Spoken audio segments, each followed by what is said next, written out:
大家好，我是小雷。最近手转平台学堂在上，那么很多家长就来私信我，讲遇到个小囡啦，父爱讲手转的话也能去看。我讲当然可以看，不过也能看进去，也看到本事的。反正看进去之后，手转的话也从头开始学的呀。那么就有很多粉丝问我，上天现在手转个小囡啦，手转的话一讲一蹩脚，一讲一洋泾浜，甚至于不会讲，听不懂。那么我总结出几点，朋友们都看看也有道理。首先第一点随着现在的外来人口啦比较多，手转可能1000万人口，里向估计有一半侪不是本地人。当然，我首先声明我反对一切地域黑。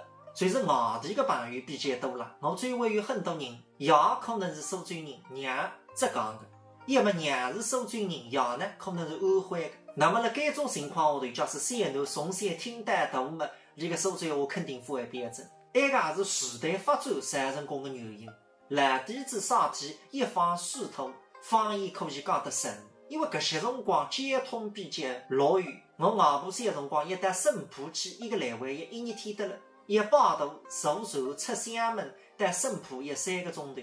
像现在开汽车嘛30分钟，所以蓝底子啦一块上下这个人口不大流动的，方言随深圳。像现在北京的朋友坐飞机到苏州还只有几个钟头。这个随是各地的文化了让结合，那么那个语言肯定没原来传承的标准。这个是第一点。那么第二点呢，就是老师的问题。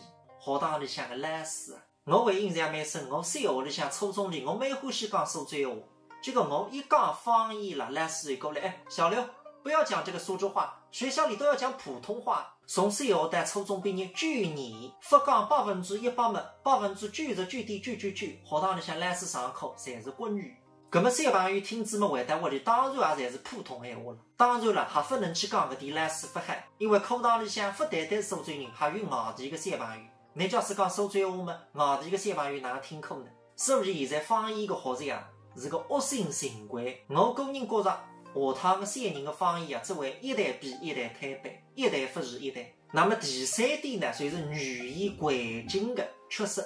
讲一桩故事，就是我外婆到山菜上去买菜了，现在侪不大讲苏州话，侪讲国语的。上天嘛，我外婆去买菜，老板娘，那个手头距离一紧老板娘会得讲，不好意思请你讲这个普通话，我们是外地来卖菜的，我们听不懂苏州话。所以语言的环境不足，连带我外婆出去现在也开国语。所以这个3点我觉着是现在方言的最根本性的问题，也不单单是苏州。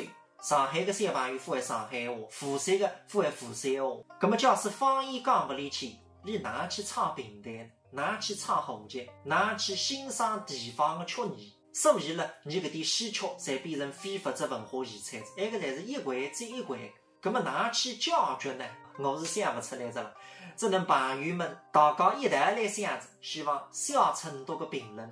这只视频还希望大家帮我多多点赞，多多转发，弘扬民族文化，大家一道努力。